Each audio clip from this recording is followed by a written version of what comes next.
Philippe, bonsoir, bonsoir Grégoire. Nous nous rencontrons aujourd'hui pour un nouvel entretien pour la rentrée.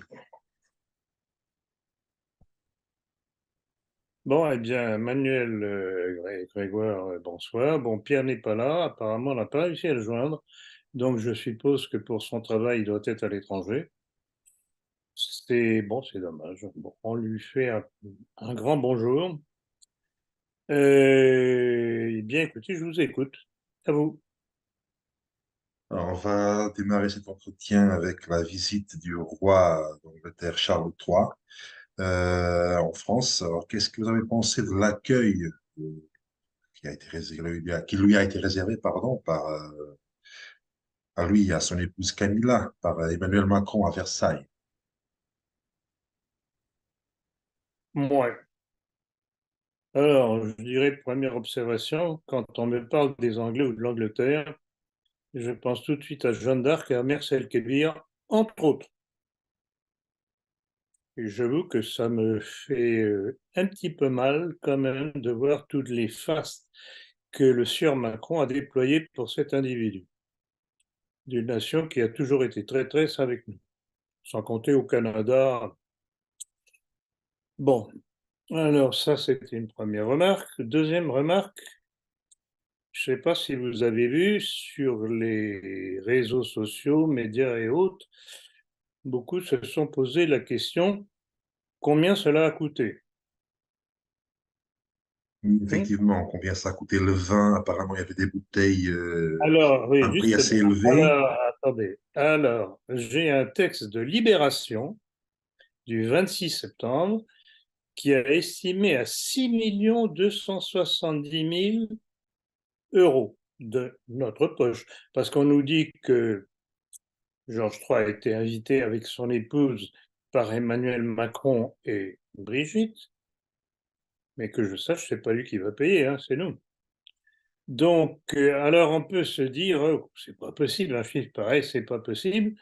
Alors, on a déjà fait la réflexion, mais écoutez, comment d'autres peuvent affirmer que ça a coûté aussi cher?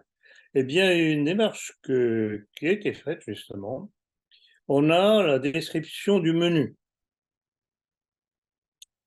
les mets les plus raffinés possibles, les vins les plus chers possibles, dont certains vins à plus de 1 500 € la bouteille. Je pense qu'il y aura eu plus d'une bouteille, d'autant qu'il y avait, de mémoire, il y avait 160 convives, des fidèles de Macron, bien entendu. Donc voilà, si on prend tous ces éléments sans qu'on les additionne, eh bien apparemment on arrive au chiffre de 6 270 000. Alors, j'ai bien ri parce que Libération, qui est tout de même pas un journal de nos milieux, a tout de même non seulement publié le chiffre qui est un petit peu dépréciatif pour l'image, un peu plus encore de l'image de Macron, mais avec ce petit commentaire, se rappelant que Macron avait dit lors d'une déclaration des conseils des ministres en août 2022, l'abondance, c'est fini. Ça dépend pour qui. Donc voilà, deuxième remarque. Alors, troisième remarque, incidemment en passant. On a remarqué que Charles III n'avait pas fait le baisement à Brigitte. Ah. Alors, le plus beau, c'est qu'il y a un montage sur Internet qui montre Georges III en train de faire le baisement à d'autres dames, d'autres femmes plutôt. Alors, pourquoi elle et pourquoi Brigitte? Ou bien parce qu'il aurait des doutes sur son sexe, qu'on ne baisse pas la main d'un homme. Oh, peut-être que Brigitte est pudique, Philippe. Question. Ouais, non, mais pourquoi baisse-t-il la main des autres femmes et pas la sienne? Un petit problème là, ça veut dire quelque chose, ça. Il y a un petit message. Alors, je me Donc, permets de rebondir rapidement. C'est avec un sondage Odoxa Backbone pour le Figaro. Donc je cite textuellement, hein, l'accueil réservé au roi d'Angleterre par Emmanuel Macron est vu d'un bon œil par une majorité de Français, Mais bien sûr, 62%. bien sûr. On vous a interrogé, Manuel? Grégoire, on vous a interrogé? Moi, je n'ai pas été Pas du interrogé tout. non plus. Non, moi non Ah, il ne plus. faut pas se foutre du monde. Bon, ceci dit, avec la bêtise générale des Français d'aujourd'hui, tout est possible. Ils aiment les fastes royaux chez les autres. C'est à croire que Georges III est le roi de France. Ce qui n'est pas faux d'ailleurs, quand on intègre la notion que la maçonnerie anglaise a la main sur la maçonnerie française. Exactement. Donc, ceci explique cela. C'est d'ailleurs en Angleterre qu'ont été formés les premiers grands maîtres de la franc-maçonnerie française. Mais bien sûr, tout ça est dans mon livre sur la maçonnerie. Alors, je ne peux pas le proposer à la vente pour le moment parce qu'il est épuisé. Je crois que c'est la troisième édition qui est épuisée. Donc, il faut que je me mette, je suis déjà bien avancé parce que j'ai évidemment de nouveaux documents et j'espère pouvoir sortir cette nouvelle édition avant la fin de l'année. Voilà, pour répondre à votre question. Au journal du 20h de TF1 du 19 septembre 2023, Gérald Darmanin jure à propos de l'avalanche de migrants à Lampedusa que la France n'accueillera pas de migrants venant de l'île, insistant sans rire sur la fermeté du gouvernement. Y croyez-vous? En tout cas, pas moi, visiblement pas vous non plus. Emmanuel, je ne pense pas qu'il y croit non plus. Alors, combien de Français Ah, vont pas du réellement tout. quand on voit l'avalanche quotidienne qui se déverse sur la France, venant par tous les petits bateaux qu'on laisse passer sans problème. Hmm.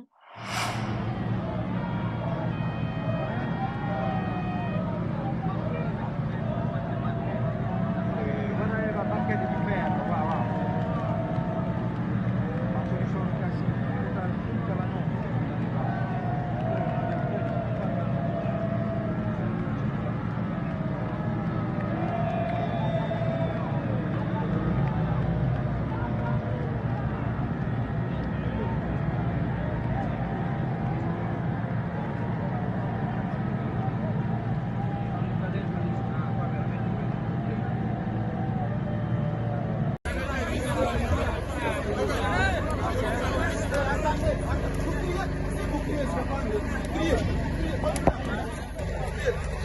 Monsieur, vous deux là-bas.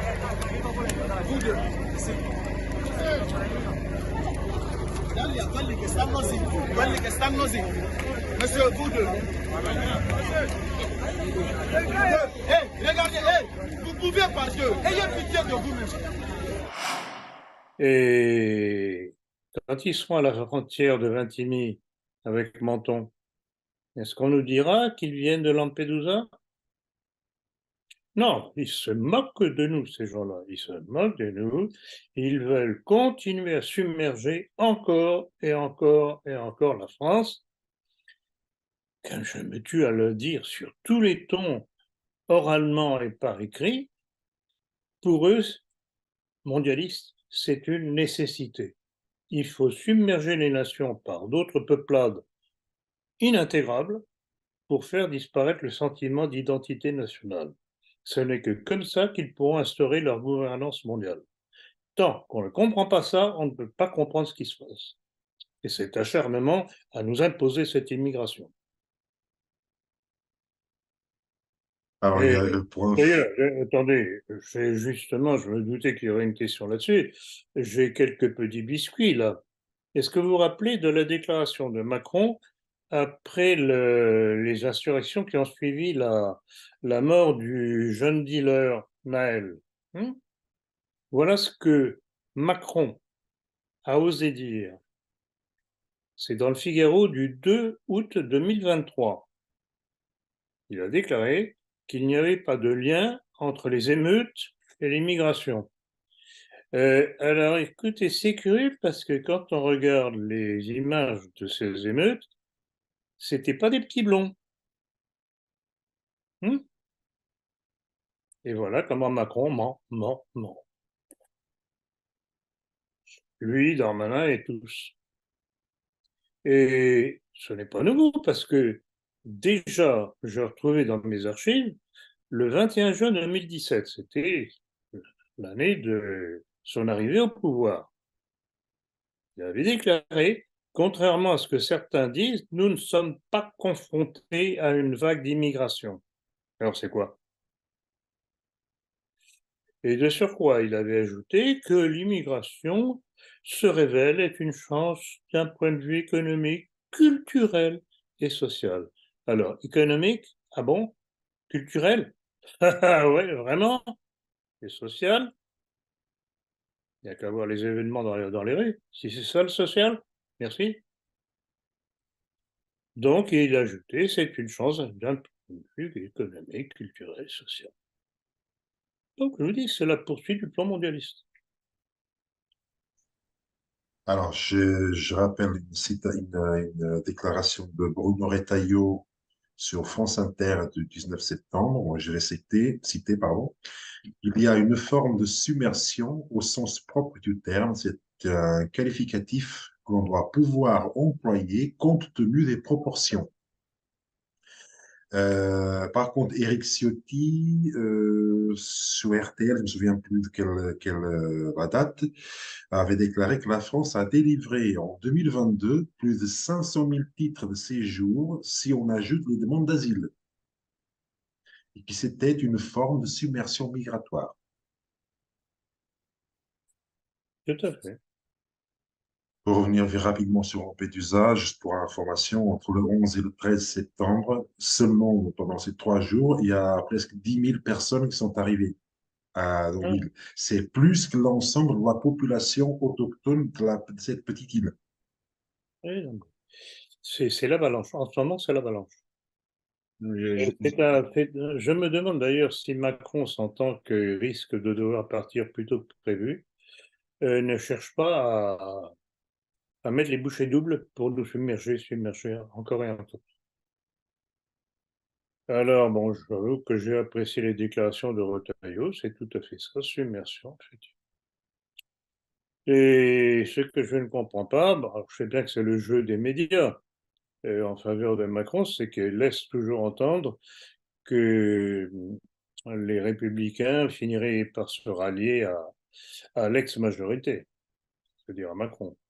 Alors si jamais les républicains font ça, bah, c'est leur mort. Mais Gérald Darmanin précise bien qu'on n'accueillera pas de migrants venant de cette île en question, mais Oui, ça ne veut oui, pas oui, bien dire qu'il sûr, n'y en non, aura pas d'autres. mais c'est pour ça que je disais tout à l'heure, quand ils seront à la frontière entre Vintimille et Menton, on va leur demander d'où ils viennent. Hein. Et s'ils viennent de Lampedusa, on dira non, demi-tour. Faut pas rigoler quand même, c'est vraiment prendre les Français pour des couillons. Malheureusement, c'est pas toujours faux.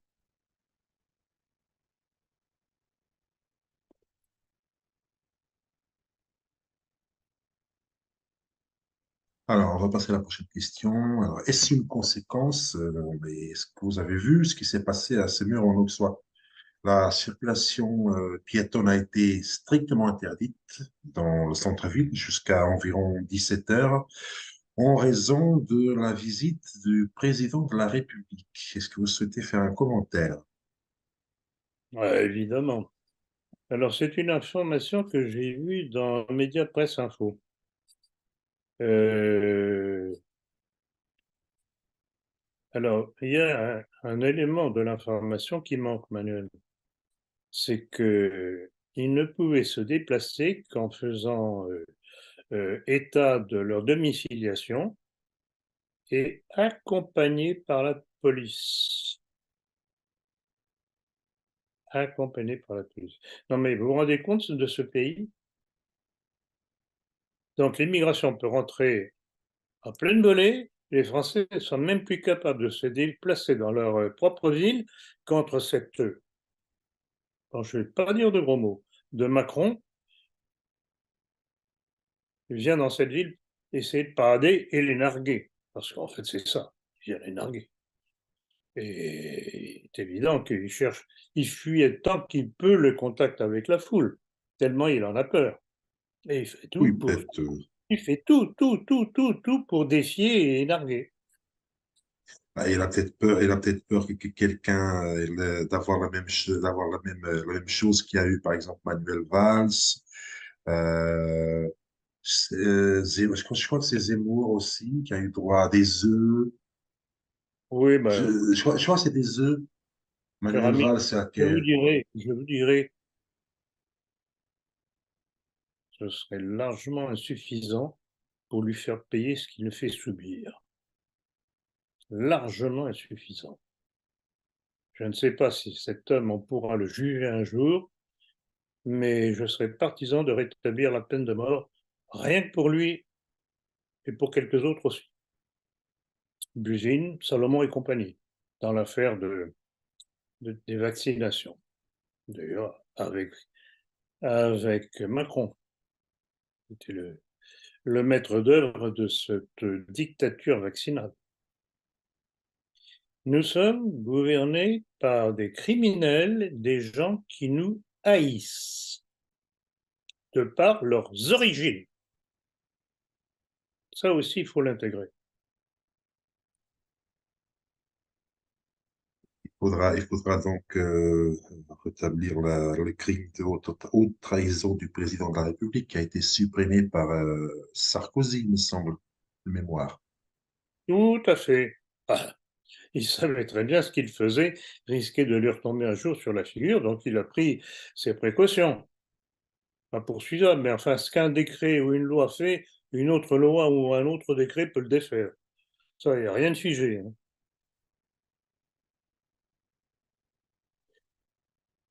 Et alors, il y a une petite chose aussi qu'on peut intégrer dans cette question. Avez-vous vu l'annonce que pour couvrir les dépenses pharaoniques de Macron et tout dans tous les domaines, de Georges III et compagnie, on nous annonce qu'il va falloir emprunter à nouveau une somme de 224 milliards d'euros. Ce n'est pas, alors je ne sais plus qui est Et l'économiste qui qui a va dit payer ça? en fait, on est en train d'emprunter pour payer ce qu'on doit. Voilà, et Bien sûr. c'est un cercle vicieux. Mais bien sûr, et ça ne date pas d'aujourd'hui. Hein. Depuis combien de temps on Non, emprunte non, pour non. rembourser les intérêts? Hein, et encore, les intérêts ne sont pas énormes en ce moment. Mais le jour où le système capitaliste, mafieux, imposera des taux d'intérêt supérieurs, ben la France, Macron ou celui qui sera là, sera obligé de vendre ce qu'il y a encore à vendre en France. C'est ça que ça va Il y a plus rien. devenir. Il n'y a plus rien à vendre, Philippe. Ils ont tout vendu, Oh tout est non, il y a vendu, encore des tout choses. est dit. Bah, Heureusement, malheureusement, il y a encore beaucoup de choses à vendre en France. à Mais, moins de vendre les châteaux et les monuments et l'armée française mais bien peut-être. Sinon, entendu, mais pourquoi ne pas vendre l'Arc de Triomphe? Hein? Après tout, on peut le démolir, plutôt le démonter pierre par pièce pour le mettre ailleurs. Non, non, mais les Français ne se rendent pas compte de ce qui se passe. Hein? Tant qu'ils ont de quoi bouffer un petit peu dans leur gamelle, ou qu'ils peuvent aller en vacances, ah, tout va bien, après moi le déluge. Mais le déluge, il est pas loin.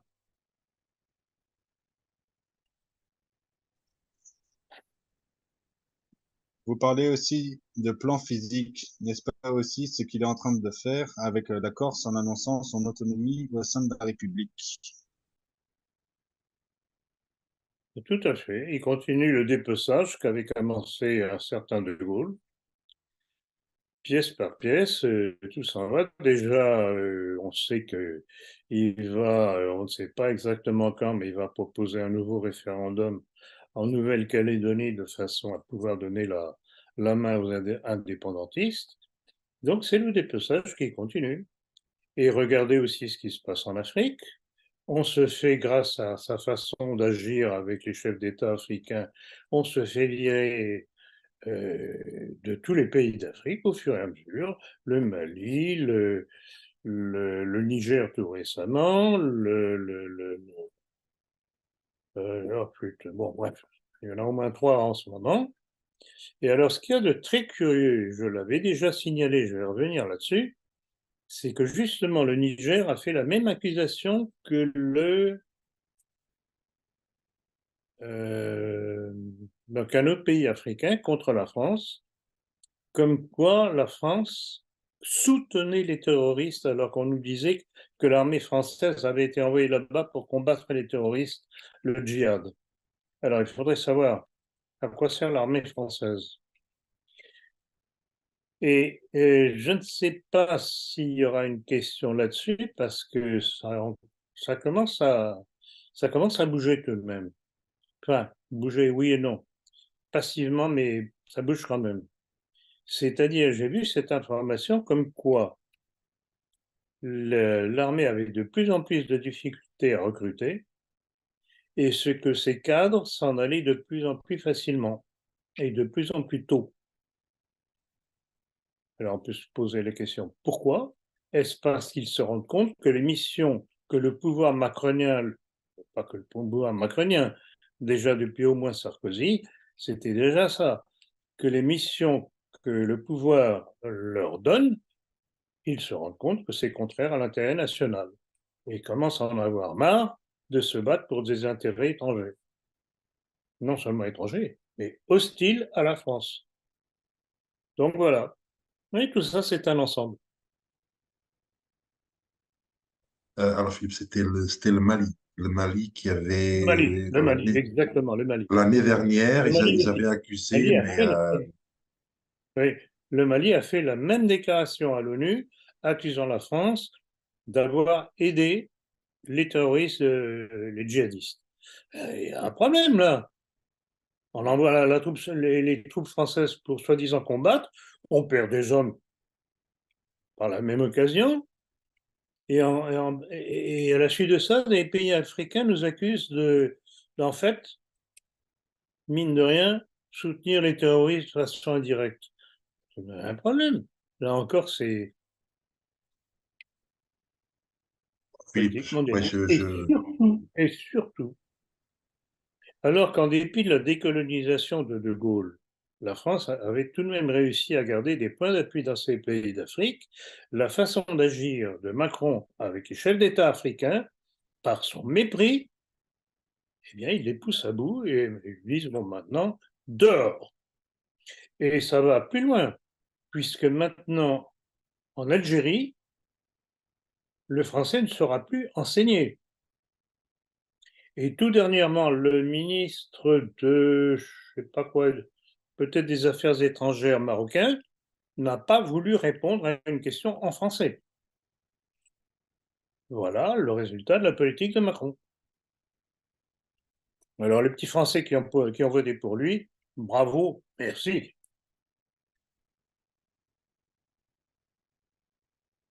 Bande de cons. et concernant donc la Corse, Philippe, c'est ce que vous avez peut-être. Ça fait Sur quoi? longtemps que c'est. Concernant Sur la quoi? Corse, Oui. la question que vient concernant la Corse, l'autonomie de la Corse au sein de la République. C'est ce qui est Oui, demandé à alors Grégoire. ça vous rappelle pas quelque chose, hein, à propos de l'Algérie, quand De Gaulle parlait de l'indépendance dans l'interdépendance? Ça commence comme ça se termine dans l'indépendance.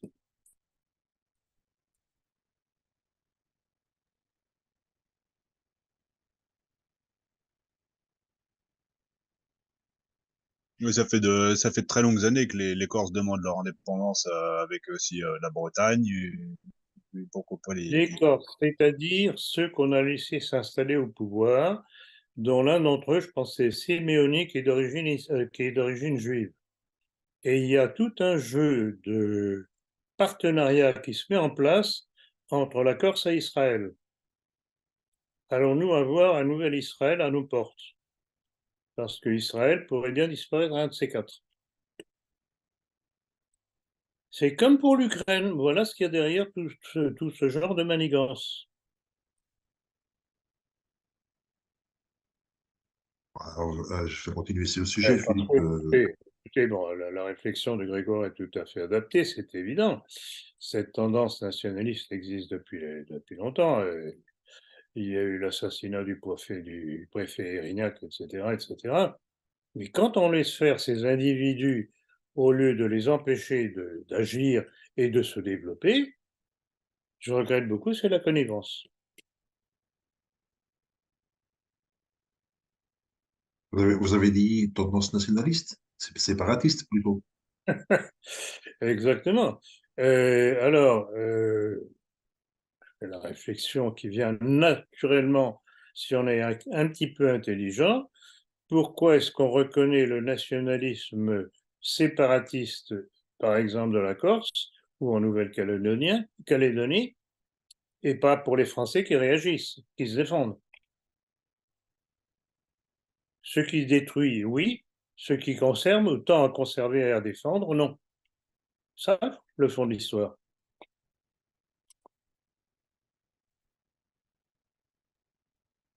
Je vais rebondir sur l'Afrique. Alors, c'est la prochaine question. N'en est-il pas de même sous une autre forme de notre perte d'influence sur l'Afrique, ou après le Mali, la Côte d'Ivoire, le Niger qui demande de partir, limite expulser tout ce qui est diplomate, etc. Oui, l'ambassadeur de France qui a été obligé de rentrer quand même à propre. Euh, alors, on en a déjà parlé dans le dernier entretien, je crois. Il faut savoir que la junte militaire qui s'est emparée du pouvoir au Niger, c'est les généraux qui commandent cette junte ont été formés aux États-Unis.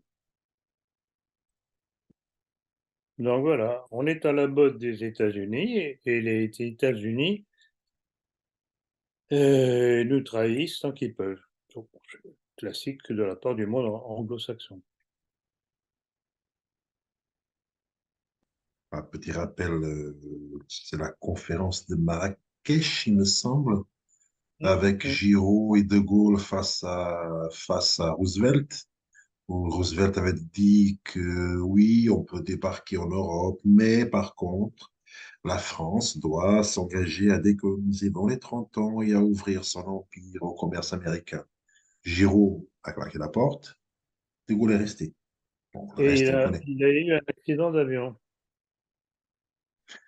Ou, bah, entre guillemets, on va dire. C'est gênant. C'est curieux comme toutes les personnalités qui pouvaient être un obstacle à l'arrivée au pouvoir de Gaulle ont disparu. Darlan, assassiné. Giraud, probablement lui aussi assassiné dans cet accident d'avion. Il faut lire mon livre, Charles de Gaulle, de la légende à la réalité. Il n'y a pas un ancien gaulliste qui a osé me dire que j'étais un menteur. Au contraire, je reçois des lettres d'anciens gaullistes me disant qu'ils sont bouleversés, qu'ils ne savaient pas tout ça. En fait, le propre des salopards, des traîtres dans l'histoire est de compter sur l'ignorance des peuples. C'est pour ça que l'information est tellement importante, la contre-information, pour ouvrir les yeux aux gens, puisqu'ils sont électeurs.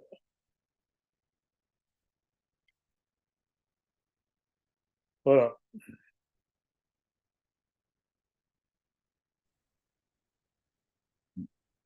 Pour revenir au plan économique, Elisabeth Bornstein annonce que pour pallier la pénurie de médicaments, le gouvernement allait augmenter leur prix. Qu'en pensez-vous? C'est admirable. Alors, pénurie, pourquoi?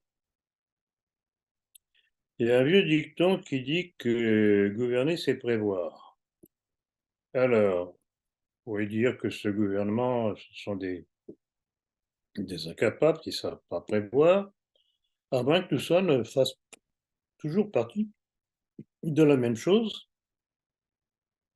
détériorer tout ce qui a détérioré en France.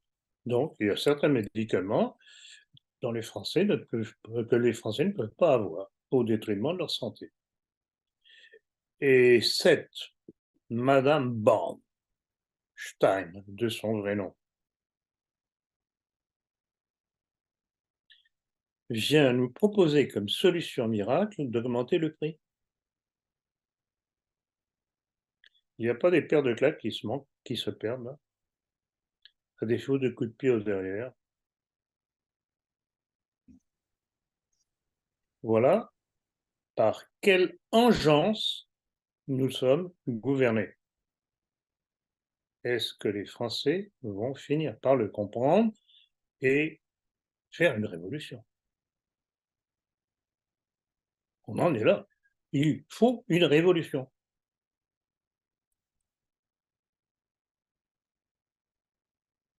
Alors, il parle de pénurie de médicaments, mais par contre, il parle jamais de pénurie de vaccins. C'est juste, bravo Grégoire. D'autant que, comme Macron et sa clique se préoccupent de la santé des petits Français, surtout pour les massacrer, on nous annonce la nouvelle campagne de vaccination à partir du 2 octobre, c'est-à-dire aujourd'hui. Alors, écoutez, il y a tout de même un problème très, très, très grave. Vous savez comme moi que tous les jours, sur Internet, il y a de nouvelles statistiques qui sortent d'origines les plus diverses possibles, de différents instituts, de chercheurs indépendants ou même de structures de l'État, de différents pays à travers le monde, notamment des États-Unis, d'Angleterre et d'Israël, entre autres, qui démontrent la relation de cause à effet entre des effets contraires à la santé de ceux qui ont été vaccinés, des myocardites, des paralysies de ceux-ci, des cécités qui arrivent, non réversibles. Autour de moi, j'en connais deux. Et la mortalité. La correspondance entre la morbidité et la mortalité par rapport à la vaccination est effarante. Or, vous ne trouvez aucune statistique à ce sujet en France. C'est censuré. Et à l'abri de cette censure, celui que je traite d'assassin, Macron, veut continuer à nous vacciner, ainsi que les enfants. Vous ne croyez pas qu'il y a de quoi hurler et plus?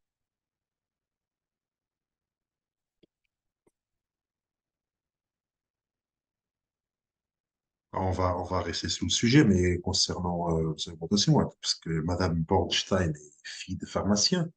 Elle devrait bien connaître le sujet, non? J'ai vu. J'ai vu. Oui, ben apparemment, oui. En tout cas, je ne sais pas s'il connaît le sujet ou pas, mais en tout cas, sa famille s'est bien enrichie avec un médicament là encore dangereux. C'est le stilbostérol Born, qui est vendu aujourd'hui par Sanofi, donc vous pouvez vous en méfier. La description que j'ai trouvée sur Internet, c'est un estrogène de synthèse, le distilbène, qui a été responsable de cancer du vagin chez la femme et de malformations génitales chez l'enfant, engendrant une stérilité des victimes. Déjà, la famille Bornstein travaillait bien pour leur cause, notre élimination.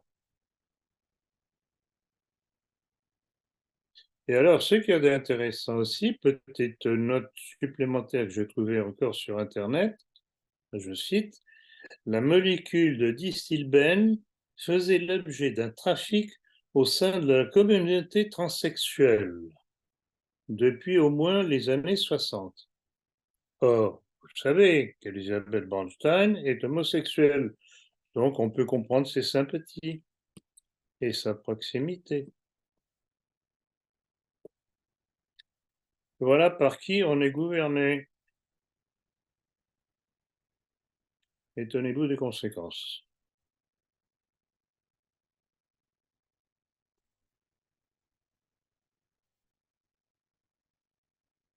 Donc, nous allons maintenant parler de Bruno Le Maire. Sa décision de mettre fin à la détaxe sur le gazole pour les agriculteurs et le bâtiment, mais en la conservant pour les transporteurs routiers, gros pollueurs, ne semble-t-elle pas correspondre à cette politique de destruction voulue à l'évidence par le pouvoir que vous dénoncez? Et encore une preuve de plus. Ah, il y a une chose que je ne... Enfin, bien sûr que je comprends, mais une chose qui saute aux yeux, pourquoi est-ce qu'en dépit, surtout en ce moment, alors qu'on nous casse les oreilles ou les pieds, etc., avec le réchauffement climatique, on continue à privilégier le transport par camion, par gros transporteurs, qui polluent énormément, au lieu de faire les transports par les trains, il suffirait d'adapter les trains et de rendre les tarifs concurrentiels. On peut tout faire. Avec les containers, aujourd'hui, on peut tout faire. C'est-à-dire qu'on peut arriver à distribuer au travers des containers telle et telle chose en telle et telle partie du territoire plus ou moins reculé, et ceux ou ces containers sont ensuite transportés par de petits camions. Donc on évite justement ces gros transporteurs sur les autoroutes qui polluent énormément et qui défoncent les autoroutes. Donc un coût supplémentaire. Et alors, qui va payer tout ça? Eh bien, les agriculteurs, encore une fois. Et, les autres, c'était qui déjà? Les agriculteurs Et le bâtiment Et aussi. le bâtiment. le Ouais. bâtiment. Et le bâtiment, là aussi. Pourquoi est-ce que ce sont toujours les mêmes catégories qui trinquent dans ces décisions du pouvoir? C'est que sans doute il y a de très très gros intérêts là derrière dont bénéficient nos gouvernants. Pas besoin de faire un petit dessin.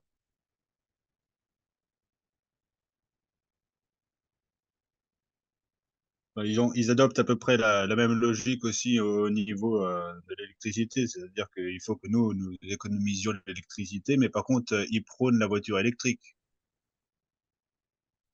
Bien entendu, la voiture électrique, il y a un coût. Donc c'est obligé des gens qui n'ont déjà pas tellement d'argent et encore moins depuis la crise provoquée par les décisions de Macron par rapport à la Russie, de s'acheter un véhicule neuf électrique avec les problèmes que j'ai cités encore il n'y a pas tellement longtemps lors d'un entretien, c'était peut-être pas le dernier mais l'avant-dernier, comme quoi un sondage avait montré une grosse majorité de Français qui, ayant acheté une voiture électrique, avaient dit que ce serait la dernière, qui reviendrait soit à l'essence, soit au diesel. Chose intéressante à noter, c'est qu'en Allemagne, les constructeurs allemands se font tirer l'oreille parce qu'ils veulent pas entendre parler de voitures électriques. Et il faut tout de même voir une chose, faut être sérieux. Quand on voit les normes de pollution des voitures à carburant, que ce soit essence ou diesel, c'est minime aujourd'hui. Et on ne parle pas de la pollution par les déchets de batterie. Qu'est-ce qui va se passer? J'ai cité aussi dernièrement, lors d'un entretien, rappelez-vous, j'avais signalé que les compagnies d'assurance, lorsqu'il y avait un accident de voiture électrique, la déclaraient totalement inutilisable, donc à la casse. À la casse? Ah bon? Et les batteries, ça devient quoi?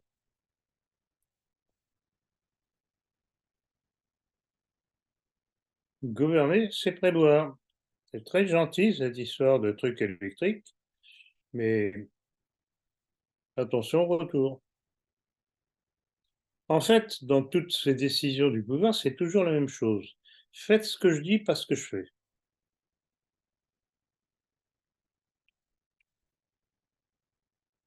Alors, on va changer complètement de sujet, Philippe. On va maintenant, j'aimerais bien avoir votre opinion, pardon, sur ce qu'a dit notre ministre en charge des PME, du commerce, de l'artisanat et du tourisme, Olivia Grégoire, que dans un entretien, elle a estimé qu'il faut réapprendre à cuisiner au lieu d'acheter des plats tout prêts. N'est-ce pas une bonne chose, selon vous? Ah, je suis bien d'accord. Mais, mais,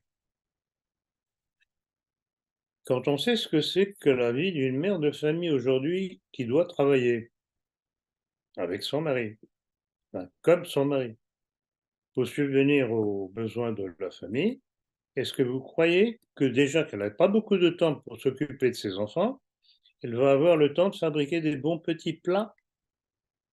Donc, je dirais que ça, la déclaration de cette personne en soi est bonne, mais c'est une très belle hypocrisie, parce que ce n'est malheureusement pas faisable. Avec le prix de la vie actuelle, deux, Ah, trois choses rapidement, on paye Aujourd'hui, une fortune, aujourd'hui, quoi. un ménage, à moins qu'il n'ait une fortune personnelle, le mari est obligé de travailler, la femme est obligée de travailler. Donc tout ça, c'est du temps passé hors de la famille. Et quand ils rentrent fatigués chez eux, ils doivent encore s'occuper de leurs enfants et il faudrait qu'ils fassent de bons petits plats. Parce que c'est trop du monde. Eh bien, cette dame qui a fait cette belle déclaration, ah, la déclaration est parfaite. Mais elle se fout du monde. Vraiment, c'est une caractéristique de tous ces gens qui nous gouvernent. Ils se foutent de nous. Avec toutes les matières premières qui n'arrêtent pas d'augmenter, je pense que c'est bientôt ce sera plus rentable d'acheter un plat tout fait que d'acheter des ingrédients séparément. Non, mais c'est comme ça qu'on rentre dans la malbouffe, qui a des conséquences sur la santé, etc., etc., etc. Il ne faut pas croire que c'est un hasard. Je pense que tout ça est sciemment calculé et étudié. Il y a une volonté de détruire la santé des peuples. Ça va avec le reste. Donc, si vous avez, si vous avez un petit morceau de terre, essayez de cultiver les choses essentielles, ça servira toujours. Et ce sera probablement de meilleure qualité que ce que vous achetez en grande surface.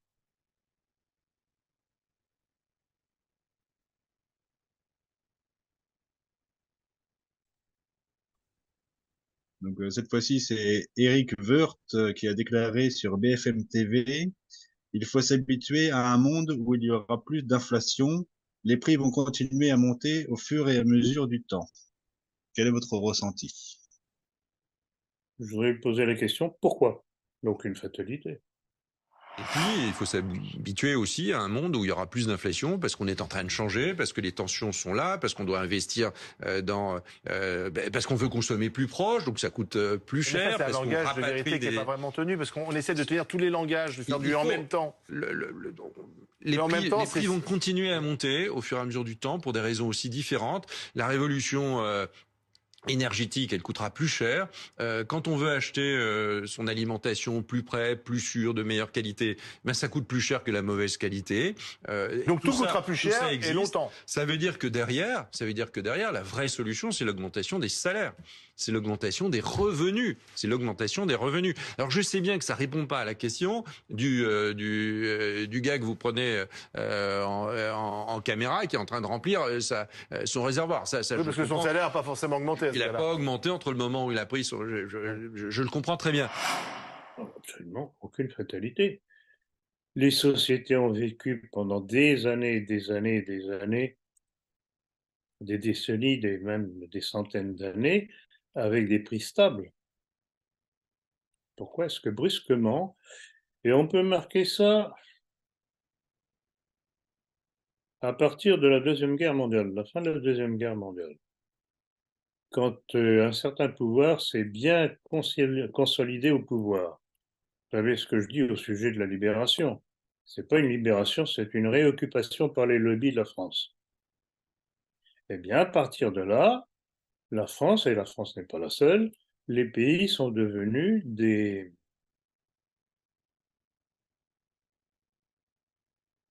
choses à dépecer, à en tirer le maximum, à vampiriser. En fait, vampiriser, c'est ça le terme. Alors, Wörth, je voudrais rappeler deux petites choses. Premièrement, il est franc-maçon. Et deuxièmement, il a été un très, très, très, très mauvais, pas d'étonnement de ce côté-là, ministre de l'économie de Sarkozy. Et c'est ça qui vient nous annoncer les lendemains radieux. Les lendemains radieux. Un petit rappel, lors du plan Marshall, il me semble que les États-Unis, une des exigences des États-Unis, ça a été la création de 200 salles de cinéma sur le territoire français, qu'on puisse absorber leur culture, leur façon de consommer, leur mode de vie, etc. The American Way of Life. Le mode de vivre américain. Et c'est ce qu'on voit aujourd'hui. Aujourd'hui, les gens, nous avons des traditions chez nous qui ont été importées, comme on est au mois d'octobre, on va avoir droit, dans pas longtemps, comment s'appelle cette chose, euh, L'Halloween. Halloween. L'Halloween, Halloween, on va oui. avoir droit. C'est en octobre ou en novembre? C'est en fin, je crois que c'est le 31 octobre, je me semble. Oui, enfin bref, peu importe. Oui, Halloween, exactement. Il y a ça, nous Ça avons fait maintenant taire, le ça Black fait vie, Friday, etc. nous avons toutes sortes de choses, façon de consommer. Il y a des hamburgers partout, tout le monde fait des hamburgers, des Le frites, Coca-Cola. le Coca-Cola, évidemment. Et j'en passe, tout un tas de choses que cette façon de, je sais pas, Et, de et, consommer. et aussi, il ne faut pas oublier les mets hyper sucrés. Oui, la, la, la- L'obésité, déjà aux États-Unis, mais c'est impressionnant. Quand vous voyez les photos de militaires de haut grade américains, ils sont tous obèses. Et en France, c'est en train d'arriver aussi. C'est exactement le American Way of Life qui nous arrive, comme vous l'avez fait remarquer très justement. On peut aussi parler de l'avenue du wokisme aussi qui vient de chez eux. Et puis, Aussi, mais on peut dire que toutes les choses qui détruisent ou qui ont détruit la société depuis des décennies viennent toutes du monde anglo-saxon et notamment des États-Unis. Toutes. Le féminisme qui détruit les couples sous prétexte d'égalité. Il n'y a pas d'égalité, il y a complémentarité.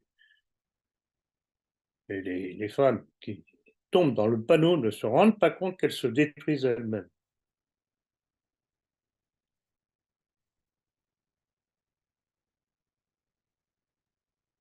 Et alors, d'ailleurs, en général, cette féminisation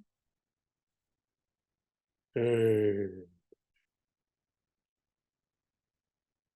très souvent une base de lesbianisme.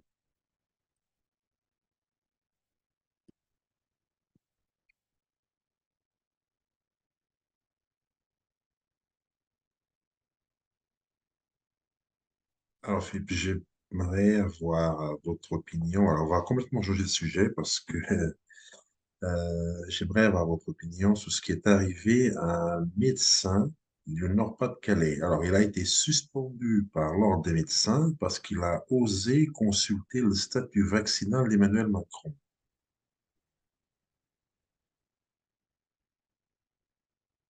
C'est grave, ça. Qu'est-ce qui est grave?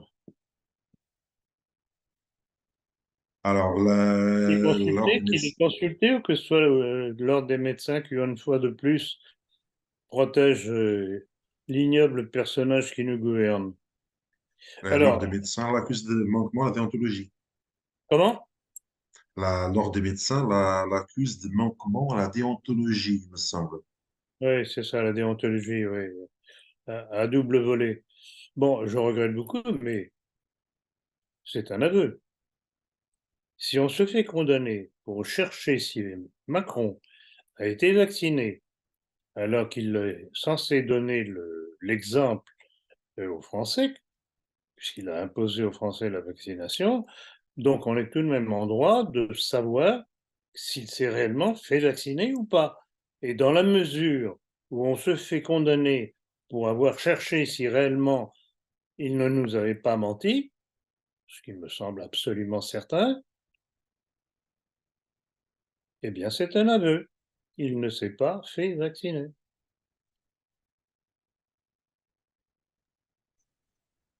Ouais, moi, personnellement, je pensais que le médecin allait annoncer ça, oui, qu'il n'avait rien trouvé au niveau des vaccinations de Macron. Et en fait, il a déclaré que il était certain qu'il s'était fait vacciner, mais c'était juste la date qui collait pas. Alors, Oui, bah, il a essayé de se protéger comme il a pu en fuyant. Je regrette beaucoup. Je savais très bien quelle est ma stratégie. Quand on dit une chose et que l'on se fait poursuivre pour avoir dit cette chose-là, il faut en rajouter une louche. Si réellement Macron s'est fait vacciner, il n'y a aucune raison qu'il en apporte la preuve. Il doit en apporter la preuve. D'ailleurs, Jean Lassalle continue de persister Voilà, ici que... j'attendais ça.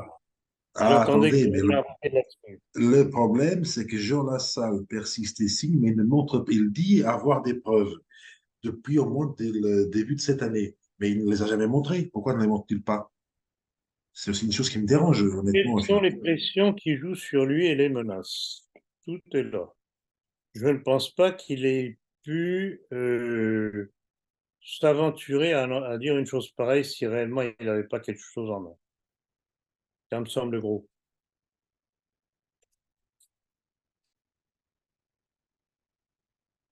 Et puis il n'y a pas que Macron, et les autres, tous les personnels du gouvernement. Est-ce qu'ils se sont fait vacciner? Et avec quoi? Avec de l'eau distillée?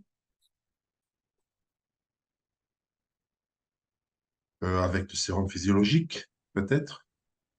Je crois il y a eu un cas quelque part où il n'y avait pas assez de vaccins, les gens ont été vaccinés avec le sérum physiologique. Je me souviens plus d'où. Ça m'étonnerait ça. Honnêtement, ça m'étonnerait. Parce que le but était de les vacciner avec le véritable vaccin.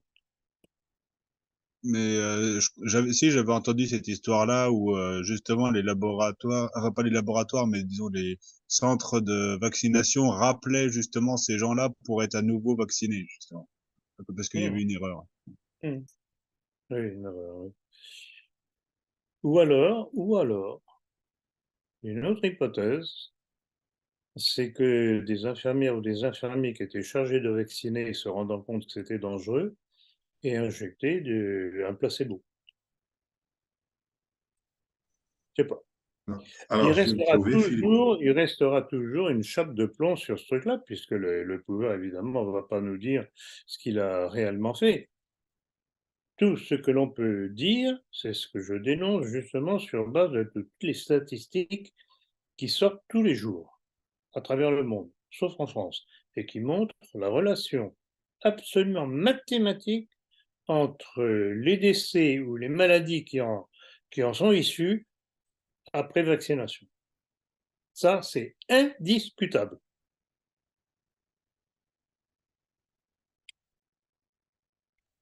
Alors, c'est ce que je disais tout à l'heure est paru dans le Point du 25 août 2021.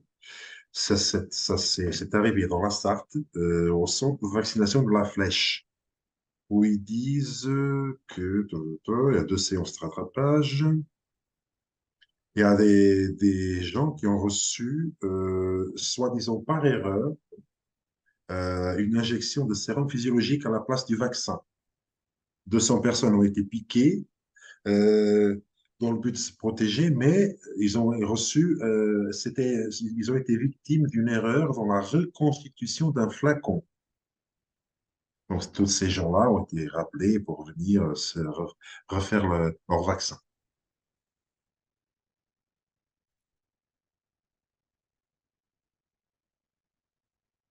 Alors, intentionnel ou pas, là, on ne peut rien dire. Je vous dis, la seule chose sûre dont on dispose, ce sont des statistiques des pays qui ont été le plus vaccinés. Les États-Unis, l'Angleterre, l'Allemagne et Israël. Et ce sont des statistiques qui viennent de ces pays qui démontrent justement le rapport de cause à effet entre la maladie ou la mort et le vaccin. C'est pas le Covid, le vaccin. Et justement, il y a des statistiques parallèles qui étudient la corrélation entre les morts par le Covid avec ou sans vaccination. C'est effarant. C'est le vaccin. L'assassin, c'est le vaccin. Et les assassins, ce sont tous ces hommes politiques qui ont poussé à la vaccination. Je dis bien assassins.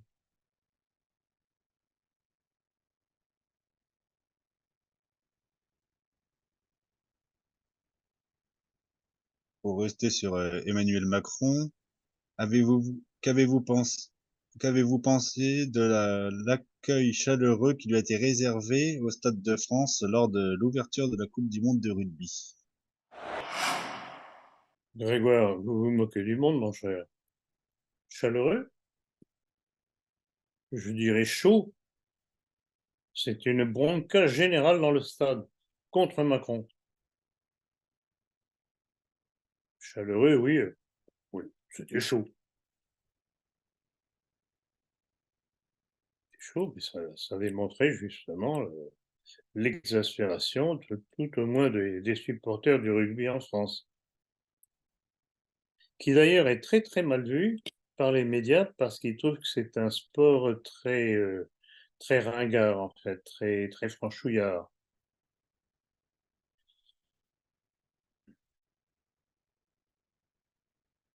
Donc, non, non, mais c'est pour ça que Macron, quand il apparaît, d'abord il apparaît de moins en moins souvent, et quand il apparaît, c'est toujours à bonne distance de la foule. Rappelez-vous ce que j'avais déjà exposé. Il doit y avoir un ou deux entretiens par rapport à celui-ci, lors de la finale de la Coupe de France de football entre Toulouse et Nantes, je crois. Il n'était pas descendu saluer les joueurs avant. Et après, pour remettre la coupe, ce sont les joueurs qui ont dû monter jusqu'à lui parce qu'il était tout à fait en haut, dans les gradins, pour que le public ne sache pas qu'il était là. Et il fallait voir sa gueule et celle de Brigitte. Non, cet homme incontestablement est haï, il le sait. Tout de même, je pense que ça commence à devenir une majorité de Français. Mais malheureusement, en plus de ça, c'est que les élections sont faussées, sont trafiquées, et que les partis politiques qui participent à ces élections, probablement parce qu'ils sont tenus d'une façon ou par une autre, n'osent pas porter plainte et demander des recomptages. Il y a un gros problème là. On verra. On verra la suite.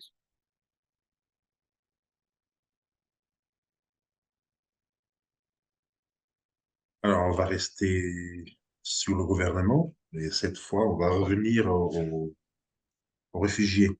Parce que le gouvernement a, on va dire, créé, ils viennent de sortir un plan pour revitaliser les campagnes. Alors, ce plan est intitulé Accueillir et intégrer des personnes réfugiées au milieu rural. Qu'en pensez-vous de ce petit plan? Bon, il n'y a rien de nouveau.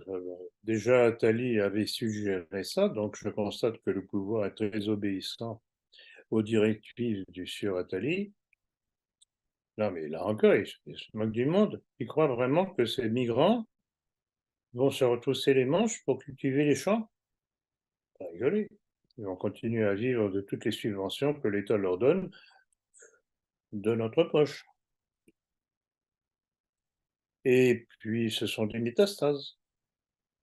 On éparpille le mal, commence à en avoir un petit peu trop dans les grandes villes, donc on diffuse dans les campagnes. Le problème, c'est qu'un jour, à force d'en diffuser dans les campagnes elles-mêmes vont être submergées, et alors, qu'est-ce qui va se passer?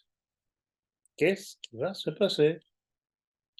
Et d'ailleurs, pour faire allusion à votre question, c'est exactement le même genre de politique que notre très charmante Ursula von der Leyen a proposé comme programme de l'Union européenne, c'est-à-dire éparpiller les miasmes, les métastases.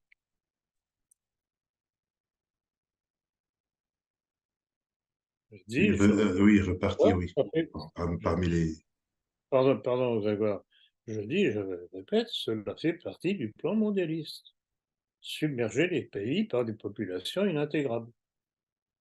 Et qui sont, parce que tout de même, quand on voit les masses de migrants qu'on nous montre à la télévision, débarquant des bateaux, des hommes, de jeunes hommes, et encore des hommes, de jeunes hommes. Vous ne croyez pas que c'est une armée d'occupation qui est en préparation? Pour ça, je dis, armez-vous, armez-vous. Sinon, un jour, vous risquez de vous faire égorger comme des moutons.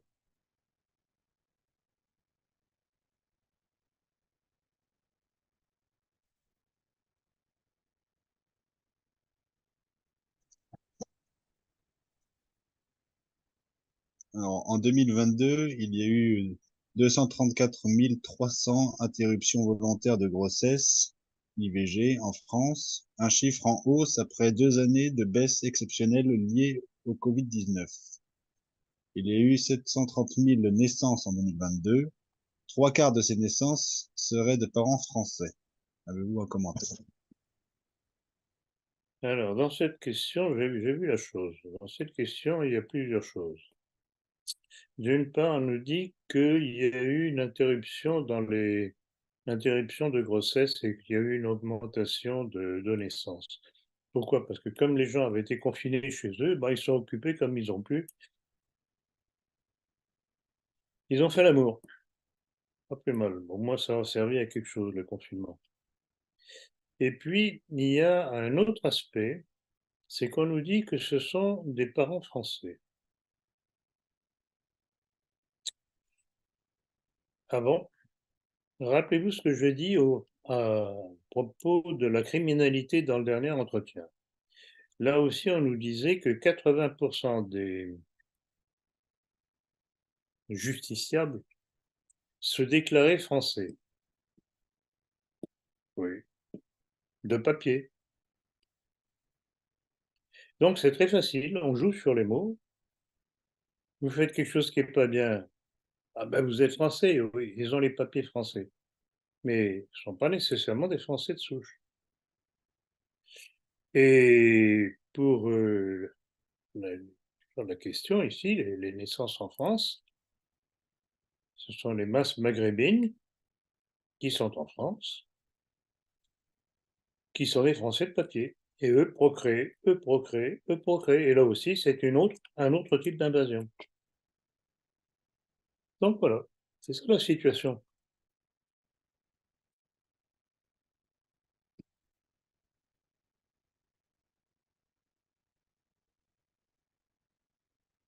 Alors, Philippe, je vous propose de passer à nos Ah, milieux. Oui. attendez. Justement, j'ai trouvé un truc très intéressant sur Internet.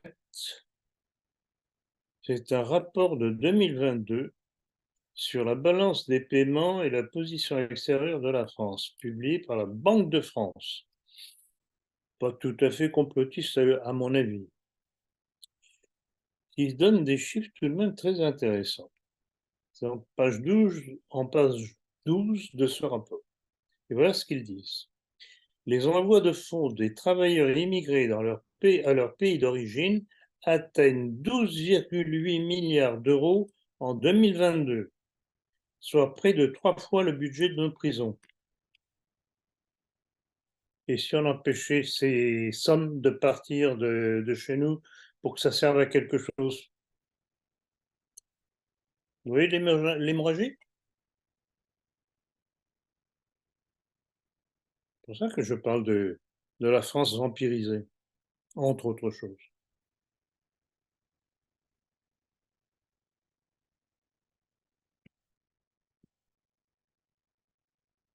Je vous propose de passer donc à nos milieux cette fois-ci, notamment avec la publication de votre dernière conférence sur YouTube. Bon, alors cette dernière a connu bien des péripéties, et à ce propos, pardon, plusieurs internautes ont manifesté leur joie d'enfin vous retrouver. Alors, par contre, il y a certains commentaires laissés sur la chaîne, donc certains sont un peu sidérants, telle énormité, en d'autres confuses et très mal écrites. Alors, je vais citer certains commentaires, notamment celui-ci, par exemple. Monsieur Pancardassac rejoint Zemmour et ne parle plus de la communauté organisée et le remplacement par le haut et d'où viennent les lois. Alors, est-ce que vous pouvez faire une première réaction à ce commentaire, s'il vous plaît? Bon, il y a deux choses donc à laquelle je dois répondre. D'une part, les péripéties de la publication, enfin la mise en ligne de ma dernière conférence. C'est intéressant.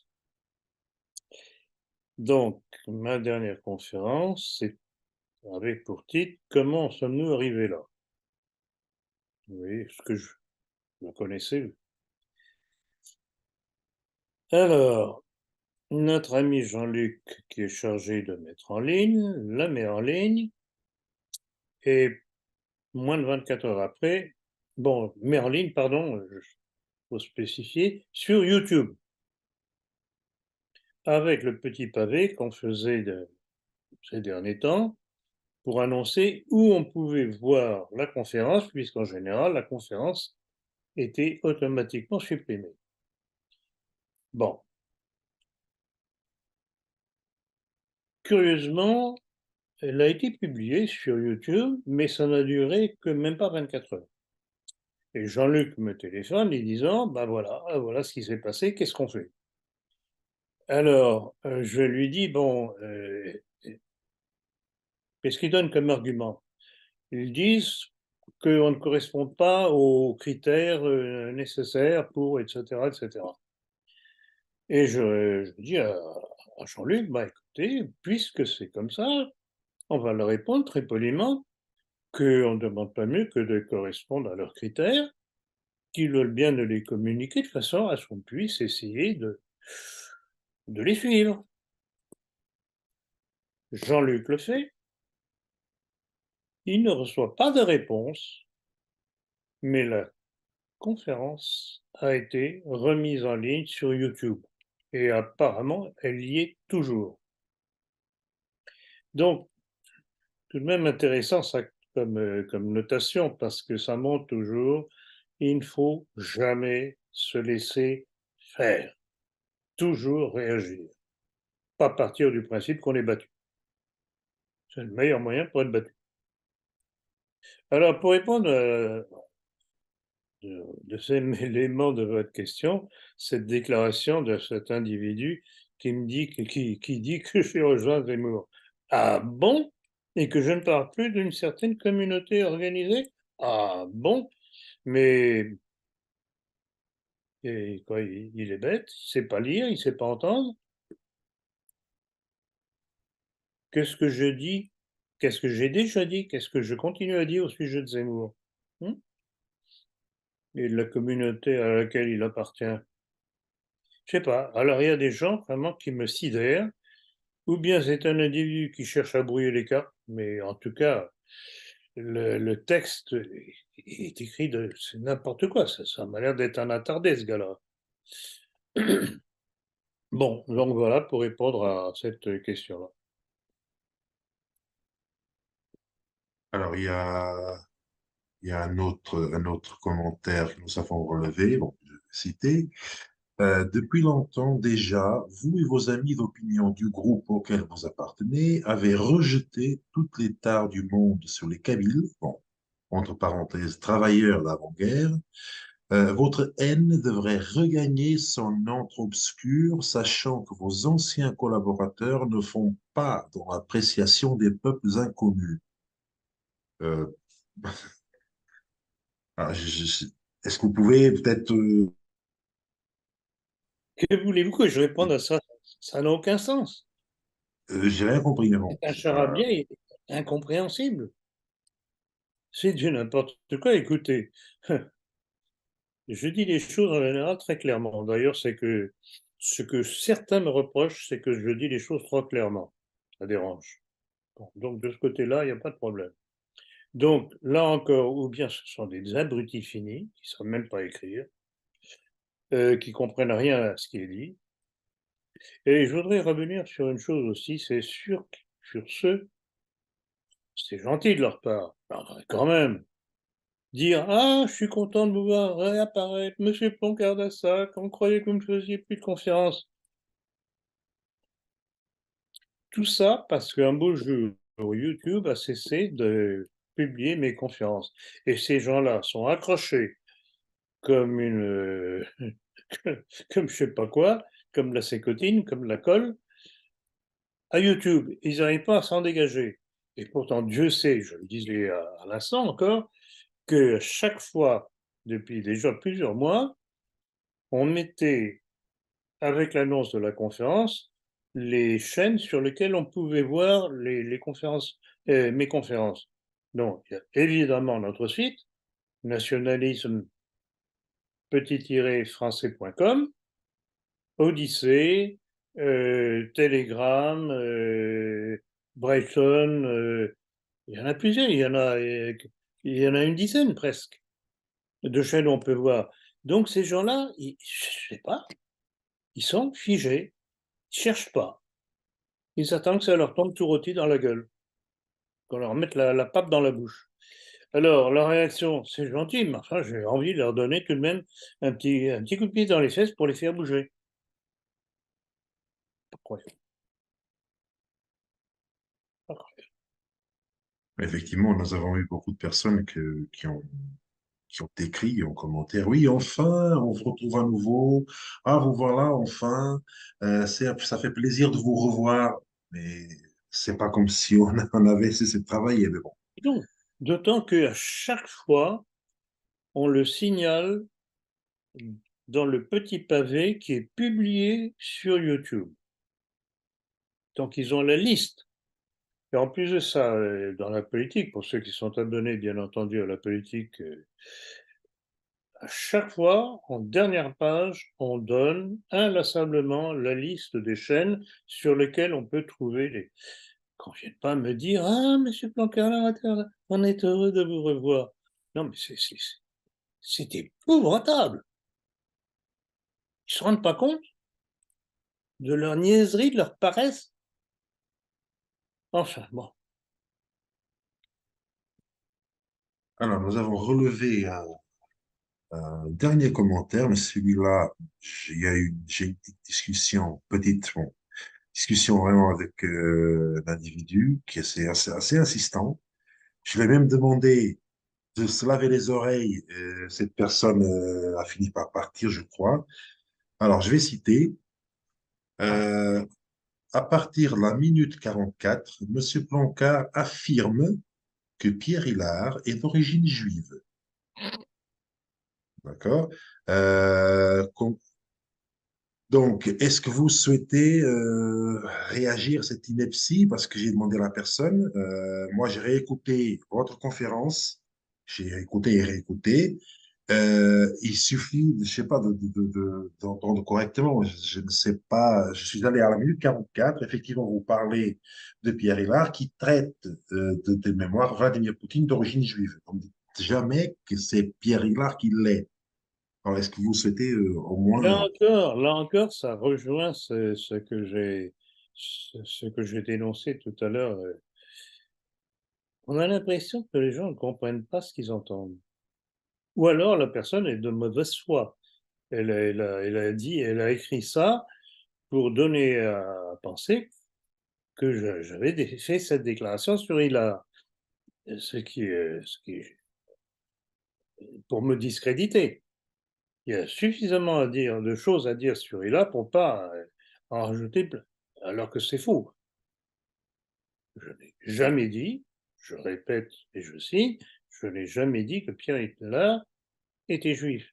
Et vous avez parfaitement, je vous remercie, raison de bien signaler que dans ma phrase, ce que je disais, c'est que je m'indignais que Pierre Hillard affirme, contre toute vérité, que Poutine est d'origine juive. Et vous verrez dans la politique, et tous nos abonnés à la politique le verront, dans le numéro de la politique qui va partir demain, j'ai écrit un article sur base d'une publication anglaise tout à fait hostile à Poutine, mais qui justement révèle ou confirme plutôt que Poutine en aucun cas aurait des origines juives. Bien au contraire. Bien au contraire. Donc, ceux qui sont abonnés à la politique, et j'encourage ceux qui ne le sont pas à s'y abonner parce qu'ils découvriront des choses qu'ils ne trouveront pas ailleurs et que ça leur évitera peut-être de mourir un peu moins bête.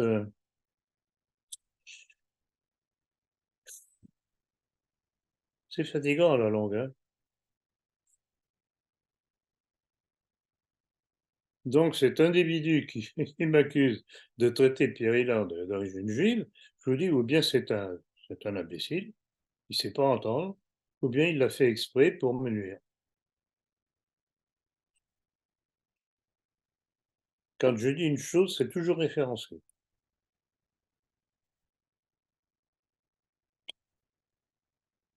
Je crois que sur YouTube, il y a parmi des gens qui sont capables de laisser des commentaires comme ça, il y a deux types. Il y a les trolls, donc volontairement qui veulent nuire, et puis il y a aussi ceux qui font autre chose pendant qu'ils écoutent la vidéo, puis du coup qui comprennent à travers. Oui, exactement, moi je pense que c'est ça. Je pense que c'est ça. Non, mais alors, Internet, Internet, c'est Internet. Internet, il y a d'énormes avantages. C'est que ça donne un espace de liberté pour l'instant. Mais d'un autre côté, on trouve tout et n'importe quoi. Et surtout les sujets, d'ailleurs, à propos de la vaccination et autres, on trouve des énormités. Des gens qui, à force de trop vouloir prouver, nuisent à la bonne critique de la chose. Faire très attention, hein. C'est comme pour tout. Il faut un minimum d'esprit critique et d'intelligence. Et malheureusement, ce sont deux denrées qui manquent énormément aujourd'hui.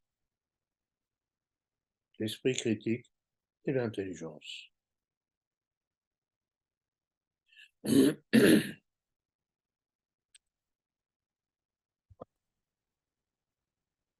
Alors, dans notre dernier entretien, vous vous étiez étonné que seul Civitas ait été visé par les mesures d'interdiction annoncées par Gérald Darmanin, alors que c'est Pierre Hillard qui, par sa déclaration à l'université d'été de Civitas, en était la cause et n'était pas inquiété.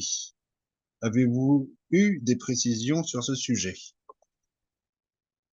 L'affaire est toujours aussi curieuse et aussi opaque.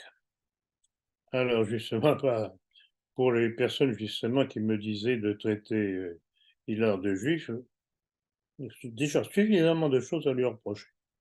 Bon, donc il y a eu cette déclaration de Hillard.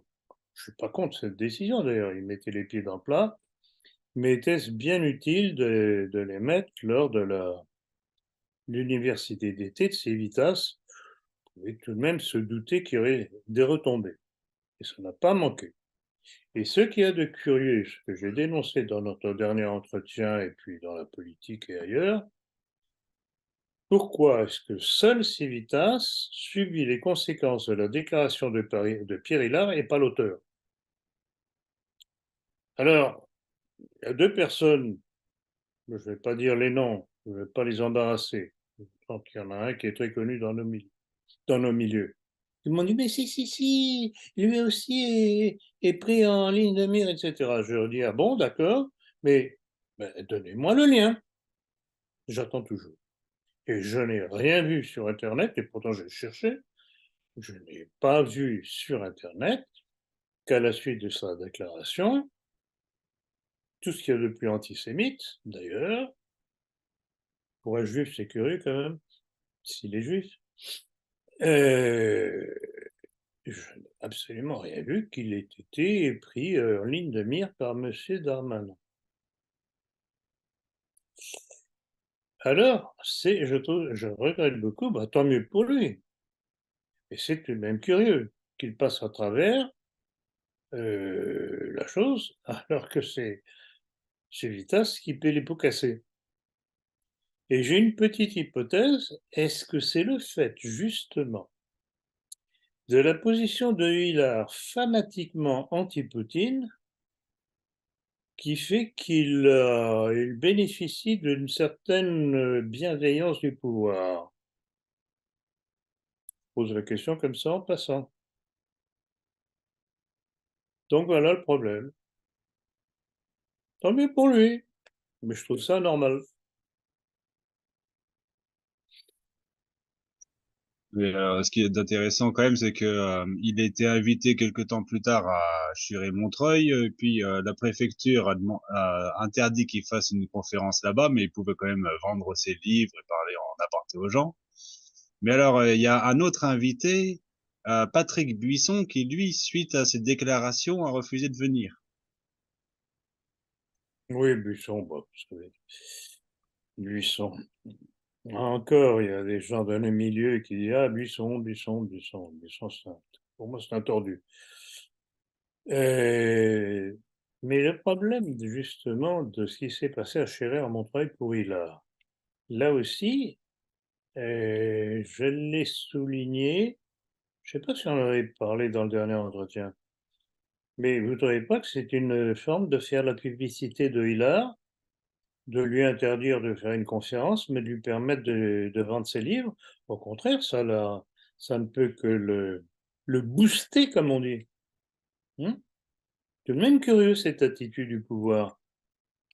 Donc, on lui interdit un truc, bon, un petit discours, c'est pas ça qui peut gêner, mais ses livres. Et alors, parmi ces livres, justement, il y a un livre dont le titre est tout de même assez évocateur et significatif. Le titre, c'est La marche irrésistible du nouvel ordre mondial. Ah bon? Irrésistible? Mais alors pourquoi est-ce qu'il continue à écrire sur le mondialisme si c'est irrésistible? Vous ne trouvez pas quelque chose d'ambigu, de très trouble dans la façon d'agir de Hillard? Il veut qu'on nous convaincre que c'est plié, que c'est pas la peine, que Voilà, nous, exactement, c'est pas la peine de vous battre. C'est irréversible. Écoutez, il y a un problème là quand même. Il serait temps de se réveiller. Alors, bon, les bons dieux arts, les grenouilles de bénitier de Chéré-à-Montreuil, oui, ça va à la messe, ça va à confesse, etc. Mais ça invite des gens qui sont plus que douteux, qui travaillent justement contre ce qu'ils prétendent être.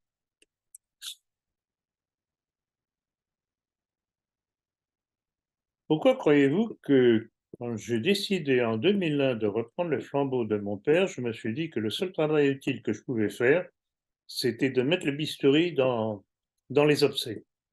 Je continue à le faire. Parce qu'on ne peut pas gagner si on est paralysé de l'intérieur par de faux amis ou par des ennemis. Et rappelez-vous ma formule, infiltration, neutralisation, déviation. Et puis destruction, par la même occasion.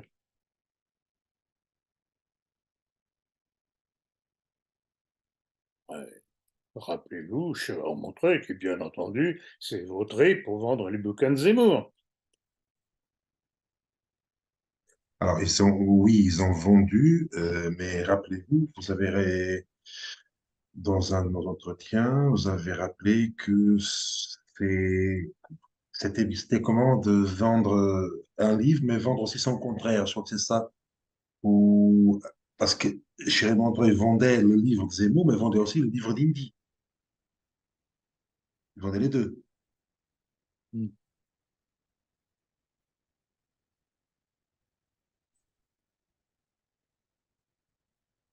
Oui, éventuellement, mais je comprends que des libraires soient amenés à vendre de tout pour satisfaire les différentes clientèles. Mais étant donné que Schreier-Montreuil a une revue qui s'appelle Lecture et Tradition, j'aimerais bien voir des critiques, des mises en garde sur tel ou tel livre. Ils peuvent le vendre, mais leur devoir est de ne pas tromper leur public, ce qui n'est pas fait.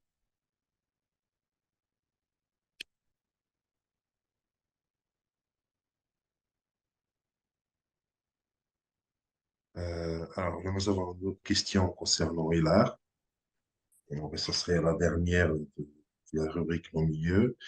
Alors, à propos, nous savons, parce qu'à propos de lui, nous avons appris qu'il a été sollicité par Louis Divergent. Il a à nouveau fui toute confrontation avec vous à propos de Poutine. Est-ce que vous pouvez nous en dire un peu plus? Est-ce que vous avez eu peut-être Divergent au téléphone? Alors, justement, j'ai eu le Divergent au téléphone parce que je savais il traversait une période difficile et j'ai voulu prendre des nouvelles de lui.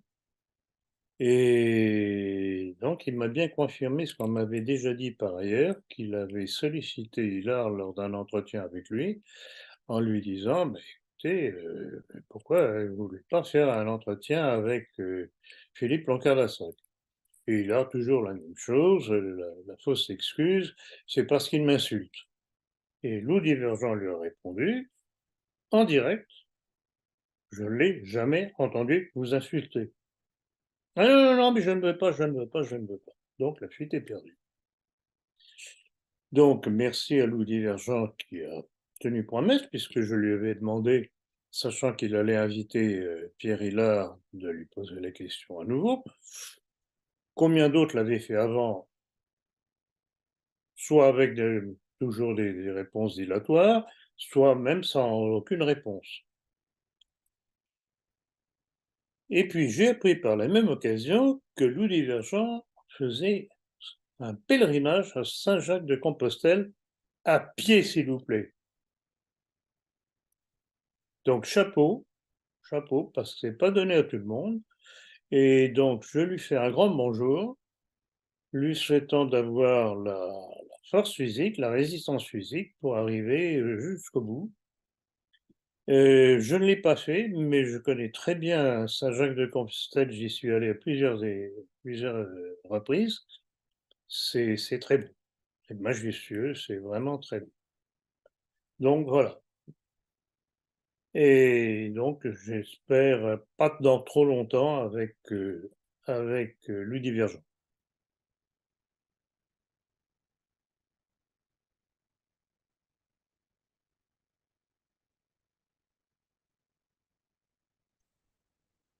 Donc, nous allons passer maintenant à l'étranger.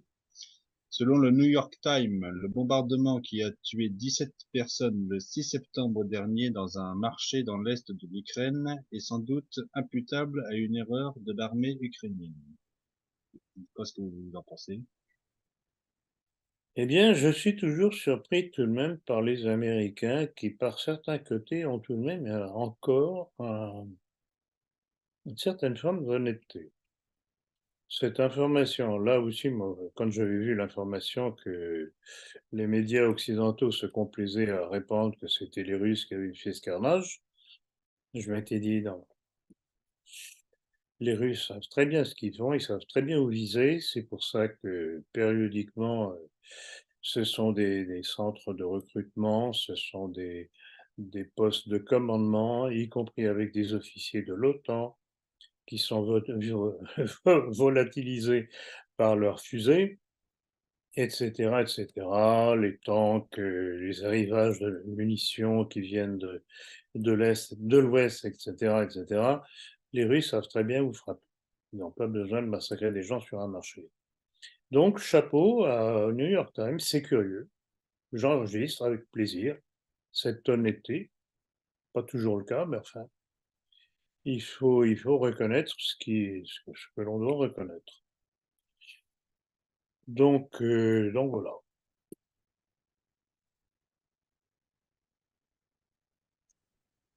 Alors, toujours concernant Vladimir Poutine, et pas cette fois pas l'Ukraine, mais c'est une citation que je vais lire. Le président de l'autorité nationale palestinienne, Mahmoud Abbas, a déclaré le 24 août dernier qu'il était faux de prétendre que Hitler et l'Europe haïssaient les Juifs parce qu'ils étaient Juifs. C'est surtout en raison de leur rôle dans la société qui avait trahi à l'usure, à l'argent, qu'ils ont été persécutés, a-t-il ajouté. Est-ce que vous souhaitez faire un commentaire concernant cette citation? C'est l'évidence même. C'est l'évidence même. C'est ce qu'a expliqué toutes les expulsions de différentes communautés juives dans les pays d'Europe, à toutes les époques. En France, je crois qu'il y en a eu 13, pour les mêmes raisons. Toujours la même accusation de la part des classes populaires. Mais puisqu'on parle de déclarations un peu chaudes, il y a celle de Vladimir Poutine aussi, qui a accusé les Occidentaux d'avoir mis à la tête de l'Ukraine un juif de souche. C'est à mettre sous les yeux Oui, de oui, j'ai vu. Pierre Hillard. Et de dissimuler l'essence inhumaine de l'État ukrainien actuel. L'État ukrainien actuel étant juif, vous comprenez la portée de ce que dit Vladimir Poutine, accusé par Hillard d'être juif. Vous ne croyez pas qu'il y a une petite contradiction là? Non, mais c'est pour ça. Bon. Je me dirais qu'à la limite, j'ai pitié de Hillard, parce qu'il s'enfonce, il s'enfonce, il s'enfonce. Il est dans les sables mouvants de ses déclarations dont il ne veut pas démordre. Certains disent que c'est parce qu'il est psychorigé. Peu importe, mais on ne peut que le constater. Et de là à traiter Poutine de juif, il ne faut tout de même pas rire. Hein. Quand on voit ce que Poutine peut balancer sur les juifs, des problèmes de crédibilité, le camarade Hillard. Hein. Alors, si les moqueries que je fais de lui, ce sont des injures, bon,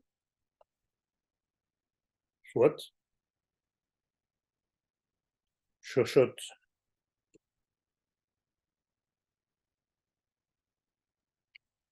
Oui, alors juste à propos des gens parmi vous qui sont contre l'idée de Poutine, agent du nouvel ordre mondial parallèle de Hillard, on peut trouver donc après des gens, on n'est pas forcément d'accord avec leurs idées ou leurs positions, mais il y a entre autres Michel Drac, Lucien Cerise, Youssef Indy, Xavier Moreau ou encore Pierre-Antoine Plaquevent. Voilà, tous contredisent Hillard sur cette idée de Vladimir Poutine, agent du nouvel ordre mondial. C'est invraisemblable. Non, je dis, il y a un problème. Ou bien c'est un problème dans sa tête, cet homme a un problème, ou bien c'est un agent.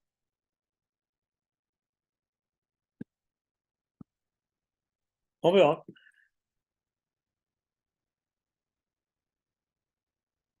En tout cas, j'ai vu avec plaisir que toujours les mêmes hyènes se sont réveillées immédiatement après les déclarations de Poutine. Il y a eu notre ministre des Affaires étrangères, Catherine Colonna, et puis bien sûr le chasseur de complotistes Pierre-André Taguieff. Pierre-André Taguieff, que je recommande à votre attention, parce que c'est tout de même l'individu qui passe son temps à dire qu'il n'y a pas de complot, que les protocoles des sages d'onction sont un faux, mais qui est invité dans des revues catholiques, genre La Nef. Donc, encore une fois, les milieux catholiques, dits catholiques, qui tirent contre leur camp. Et puis aussi l'ineffable Conspiracy Watch de Tristan Mendès France. Tiens, Mendès France, tiens. Et Rudy Reichstadt. Voilà. Bah, c'est normal. Les cloportes n'aiment pas la lumière. Elles s'agitent quand on met la lumière dessus. J'avoue que ça m'amuse.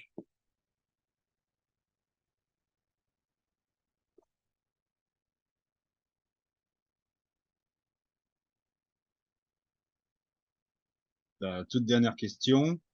Nous pouvons affirmer que les vaccins Covid-19 ne sont pas des vaccins, mais une arme biologique contre l'humanité. On trouve cette déclaration sur le site Europe Parle EU du 16 septembre 2023. Que pensez-vous de cette déclaration? Ça rejoint tout à fait tout ce que je dis depuis des années. Au moins depuis l'apparition des premières mesures contre le Covid. N'oubliez pas le travail de désinformation du ministère de la Santé avec Agnès Buzyn et Jérôme Salomon, évidemment sous l'égide d'Emmanuel Macron et du ministre de la Santé, non, pas du ministre de la Santé, puis c'était Agnès Buzyn qui l'était, qui ont tout fait pour faire croire qu'il n'y avait pas d'autre traitement que le vaccin, alors qu'il y avait déjà le traitement du professeur Raoult avec l'hydroxychloroquine qui a sauvé des gens, était efficace, puis, quelque temps après, l'apparition de l'ivermectine, aussi, tout aussi efficace, médicament qui coûtait très peu cher. Évidemment, ça ne fait pas les affaires de Big Pharma. Donc, dans tout ça, il y a deux choses. Il y a une volonté de destruction en faisant vacciner les gens par un produit qui n'avait même pas terminé ses phases de probation, de non-nocivité, et un énorme problème d'argent, et pour les fabricants de vaccins, et pour les gouvernants qui ont imposé la vaccination, dont un certain Emmanuel Macron. Donc, je suis tout à fait d'accord, évidemment, avec cette déclaration. Nous pouvons affirmer que les vaccins Covid-19 ne sont pas un vaccin, mais une arme biologique contre l'humanité. Et ne sont pas un vaccin, il a tout à fait raison, parce qu'un vaccin ne correspond pas du tout aux caractéristiques du vaccin, entre guillemets, anti-Covid. Prenez un vaccin contre la polio, contre n'importe quoi, un véritable vaccin. Vous n'avez pas à faire des rappels tous les 3 ou 6 mois, etc. Ça se fait plusieurs années après. Donc, le truc qu'on nous dit être un vaccin, c'est un truc qui a été fabriqué, qui a été imaginé dans un but bien précis. Et le but bien précis, c'est la déclaration que vous avez lue. Nous pouvons affirmer que les vaccins Covid-19 ne sont pas un vaccin, mais une arme biologique contre l'humanité. Et le plus curieux, et j'avoue que quand j'ai vu ça, comme vous l'avez vu, c'est sur le site Europarle, c'est-à-dire Europarlement, du 16 septembre 2023. J'avoue que c'est... Ça, par contre, ça m'a sidéré. C'est bien, ça commence à sortir.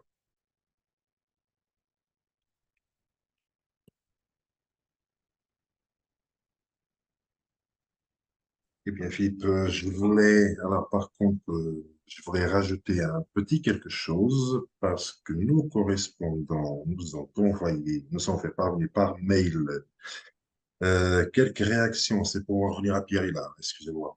Euh, Concernant un entretien que Pierre Hillard a accordé à une chaîne YouTube appelée Haltérophilo ou quelque chose dans le genre, intitulé Les permanences de la géopolitique et de la mystique russe.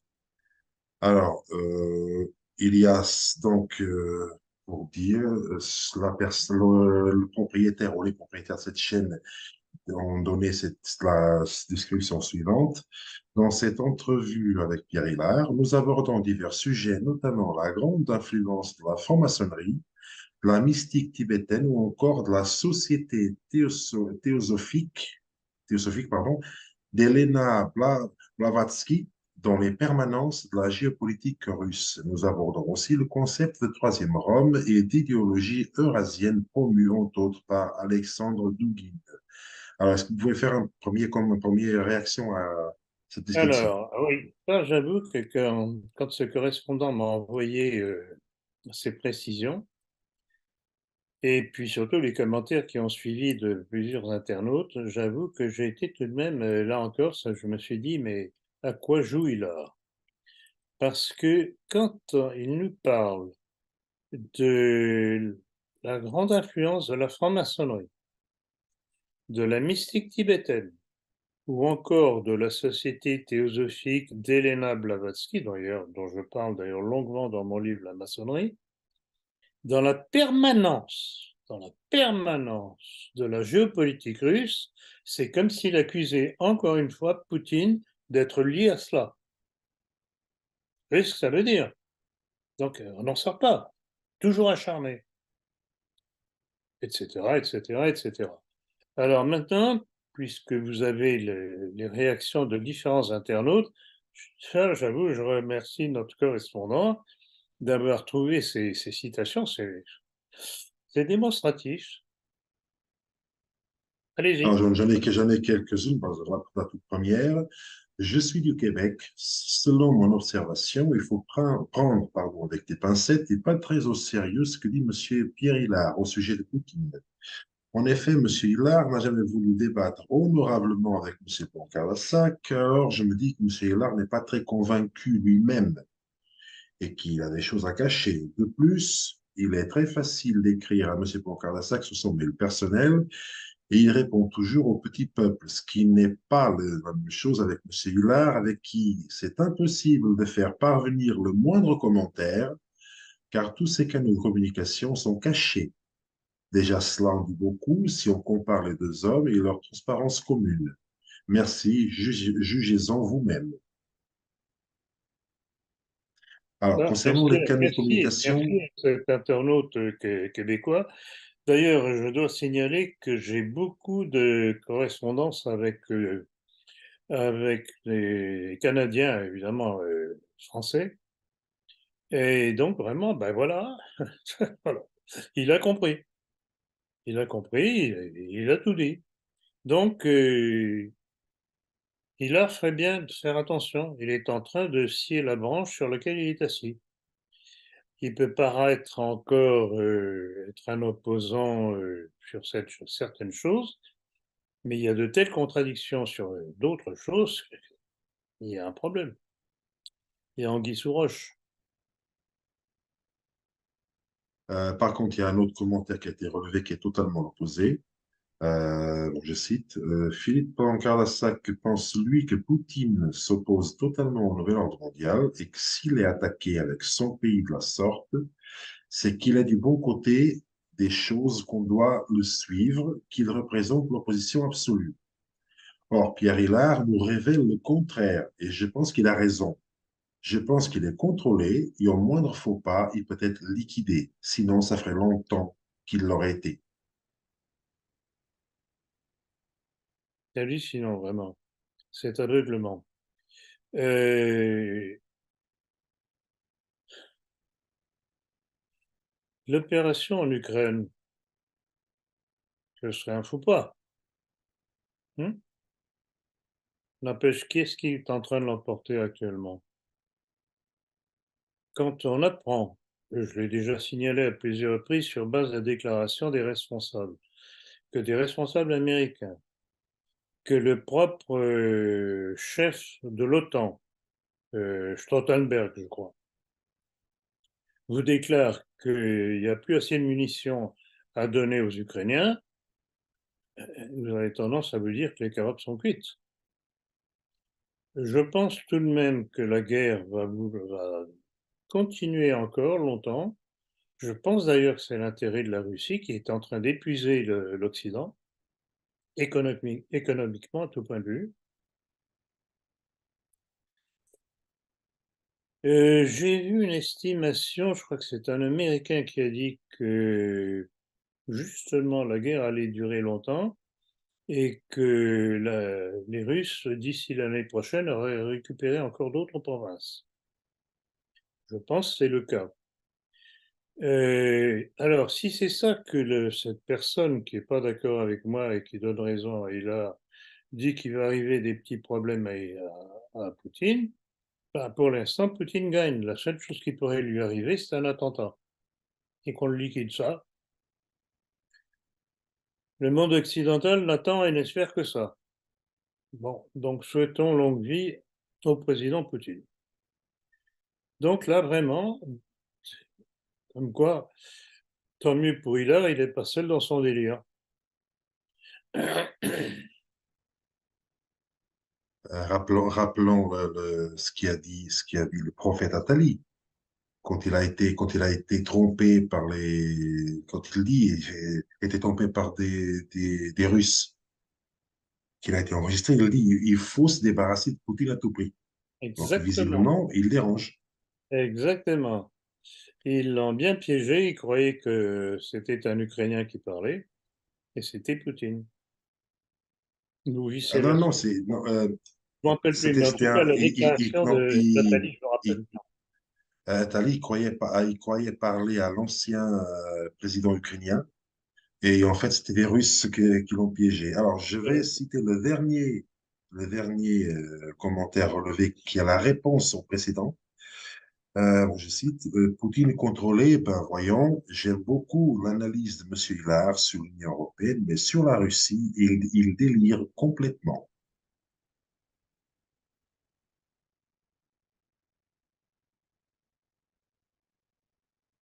C'est intéressant.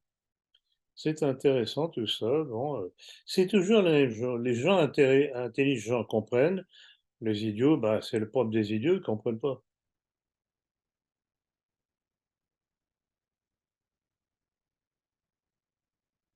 Et bien, Philippe, pour clore cet entretien, est-ce que vous aurez des recommandations à faire? Oh que oui.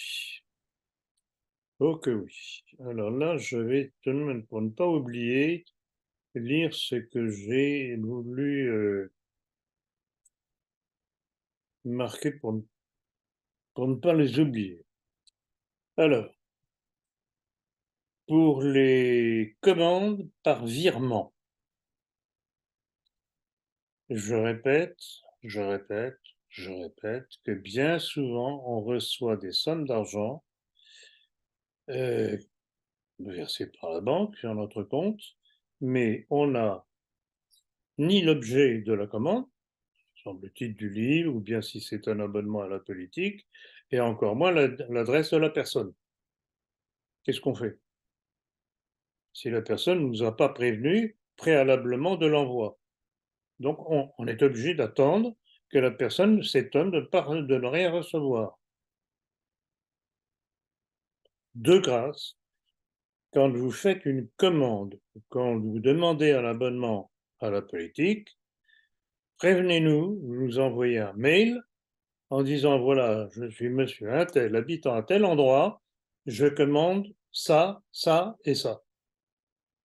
Sinon, on est perdu, on ne peut rien faire. Donc, réflexe, donnez vos mails qu'on puisse réagir.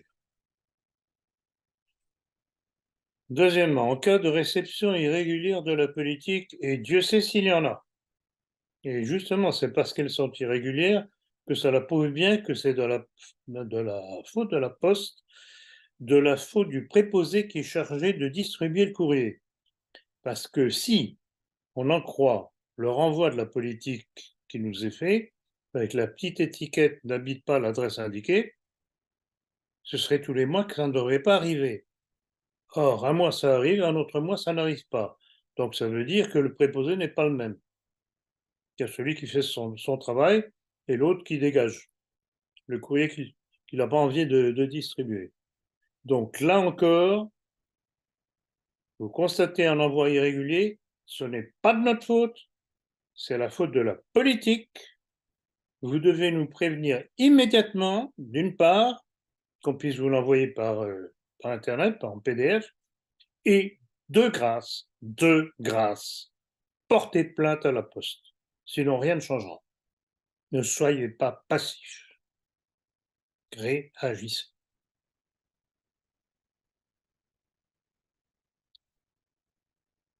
Petite chose en passant, merci à ceux qui se réabonnent en temps voulu, alors qu'il y en a qui attendent 1, 2, parfois 3 rappels. Au bout du 3e rappel, c'est terminé. Ils nous font perdre du temps et on court après le temps. Donc, de grâce, soyez attentifs. Vous recevez toujours le petit papier de rappel pour le réabonnement au milieu du numéro de la politique sous enveloppe. Donc, faites les choses immédiatement au lieu de remettre au jour prochain, au mois prochain, etc. Là aussi, si vous voulez vous battre, montrez que vous êtes capable de vous battre rien qu'en nous aidant comme ça.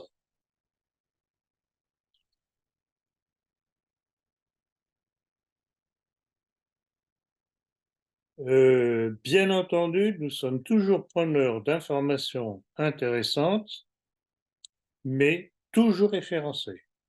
Aucune information qui n'est pas référencée ne nous intéresse, ça va directement dans la corbeille.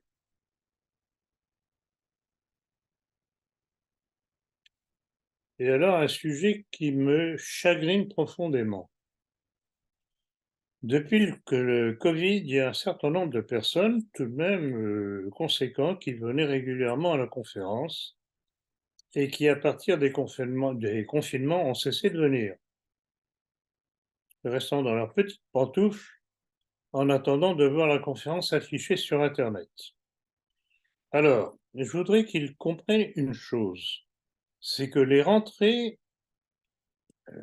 physiques pour assister à mes conférences, c'est un apport financier qui nous permet de financer, bien entendu, la politique et surtout l'édition de livres ou des rééditions de livres. Ne croyez pas que ça vient comme ça. Et je ne trouve pas ça par terre en me promenant. Alors, si vous préférez rester chez vous tranquillement à regarder la conférence sur Internet, ayez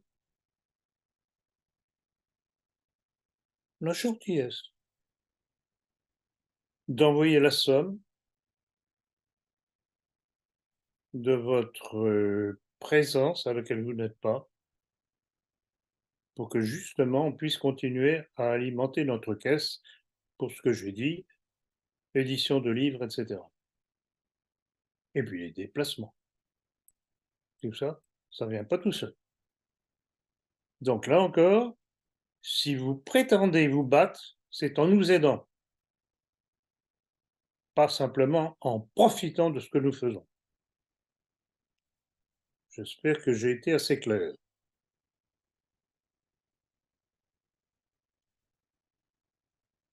En tout cas, merci à tous les autres, merci à leur assiduité. J'avoue que c'est un formidable encouragement de voir comment il y a des personnes qui, depuis des années et des années et des années, nous suivent, sans compter les personnes qui viennent. Et alors à tous, je demanderai, il faut, c'est pas en disant les choses une fois que l'on pénètre réellement. Il faut répéter, répéter, répéter. Et faites des abonnements autour de vous. Il faut que de plus en plus de gens connaissent nos arguments et qu'ils comprennent justement pourquoi on en est là. Voilà, je crois que j'ai dit tout ce que j'avais à dire, que cela plaise ou que ça plaise pas. C'est comme ça. Eh bien, Philippe, je vous remercie beaucoup pour tout cela. Je vous souhaite une bonne soirée. Bonne soirée à Grégoire. Merci de sa présence. Merci à vous, bonne Nous, soirée. bonne soirée. Euh, Nous regrettons l'absence de Pierre, mais bon, il a aussi oui, ses... on regrette beaucoup parce qu'il s'est très bien relancé sur différentes questions. Eh bien, Manuel, Grégoire, merci de vos questions. Et puis la suite, ben, ça va dépendre de l'actualité, hein, parce que les entretiens, on les fait pas des dates fixes, mais en fonction, en principe, des choses importantes sur lesquelles il faut réagir. Donc voilà, merci et au prochain entretien. Et puis en attendant, peut-être que ce sera la conférence du 21, puisque je redonne une conférence à Paris le 21. Alors là, aussi une petite chose que je signale, c'est toujours dans le cadre de l'espace Hermès, mais l'adresse est différente parce qu'au point de vue accès, c'est plus facile. Ce sera, je crois, je le dis de mémoire, mais de toute façon, ce sera annoncé. Mais ayez l'attention à tirer, c'est au 11 rue de la Vistule, c'est près de la porte d'Italie. Voilà, donc ne soyez pas distraits, n'allez pas à l'ancienne adresse. Voilà, eh bien, chers amis, merci. Merci, Merci, bonne bonne soirée. soirée. À vous aussi.